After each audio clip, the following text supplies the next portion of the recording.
आपको बताते हैं कि अयोध्या विवाद की कानूनी जंग कब और कैसे शुरू हुई। अयोध्या विवाद 1885 में पहली बार जिला अदालत में पहुंचा। महंत रघुवर दास ने फैजाबाद कोर्ट में बाबरी मस्जिद परिसर में राम मंदिर बनवाने की इजाजत मांगी थी। हालांकि अदालत ने यह अपील तब ठुकरा दी थी। इसके बाद ये मामला गहराता गया। फिर इलाहाबाद हाई कोर्ट होते हुए ये पूरा मामला सुप्रीम कोर्ट के दरवाजे पर पहुंचा। अयोध्या मामले की शुरुआती कानूनी जंग पर पेश है ये रिपोर्ट।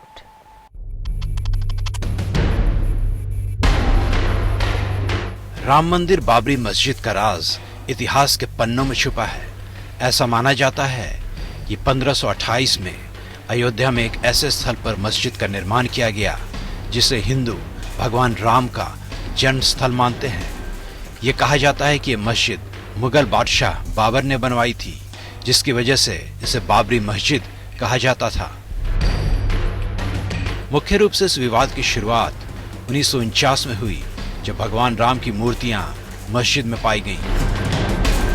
हिंदुओं का कहना था कि भगवान राम प्रकट हुए हैं, जबकि मुसलमानों ने आरोप लगाया कि यहाँ पर किसी ने मूर्तियां रखी हैं। मामले की गंभीरता को देखते हुए सरकार ने इस जगह को विवादित घोषित करते हुए यहाँ ताला लगा दिया।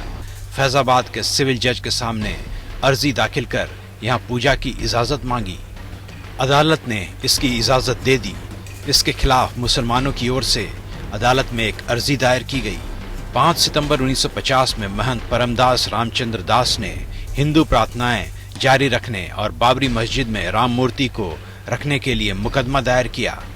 मस्जिद को ढांचा नाम दिया गया। 17 दिसंबर 1959 को निर्मोही अखाड़ा ने विवादित स्थल को स्थानांतरित करने के लिए अदालत में मुकदमा दायर किया। 18 दिसंबर 1961 को सुन्नी वक्फ बोर्ड ने विवादित जमीन के मालिकाना हक को लेकर मुकदमा दायर किया। उधर एक याचिका पर सुनवाई करते हुए फैजाबाद के जिला जज ने 1 फरवरी 1986 को हिंदुओं को पूजा करने की इजाजत देते हुए ढांचे पर से ताला हटाने का आदेश दिया। इसके विरोध में बाबरी मस्जिद संघर्ष समिति का गठन हुआ। 1986 में विवादित स्थल को श्रद्धालुओं के लिए खोला गया। 1986 में ही बाबरी मस्जिद एक्शन कमेटी का गठन किया गया। 9 नवंबर 1979 में तत्कालीन प्रधानमंत्री राजीव गांधी की सरकार ने बाबरी मस्जिद के नजदीक शिलान्यास की इजाजत दी। फिर 25 सितंबर 1990 को तत्कालीन बीजेपी अध्यक्ष लाल कृष्ण आडवाणी ने सोमनाथ से उत्तर प्रदेश के अयोध्या तक रथ यात्रा निकाली। 6 दिसंबर 1992 को विवादित ढांचा गिरा दिया गया। इस घटना के बाद देश भर में हिंदू मुसलमानों के बीच दंगे भड़क गए, जिनमें करीब 2000 लोग मारे गए। इसके बाद नवंबर में आडवाणी को बिहार के समस्तीपुर में गिरफ्तार कर लिया गया। बीजेपी ने तत्कालीन प्रधानमंत्री वीपी सिंह की सरकार से समर्थन वापस ले लिया। अक्टूबर 1991 में उत्तर प्रदेश में कल्याण सिंह सरकार ने बाबरी मस्जिद के आसपास की 2.77 एकड़ जमीन को अपने अधिकार में ले लिया। फिर 16 दिसंबर 1992 को मामले की जांच के लिए लिब्रान आयोग का गठन हुआ।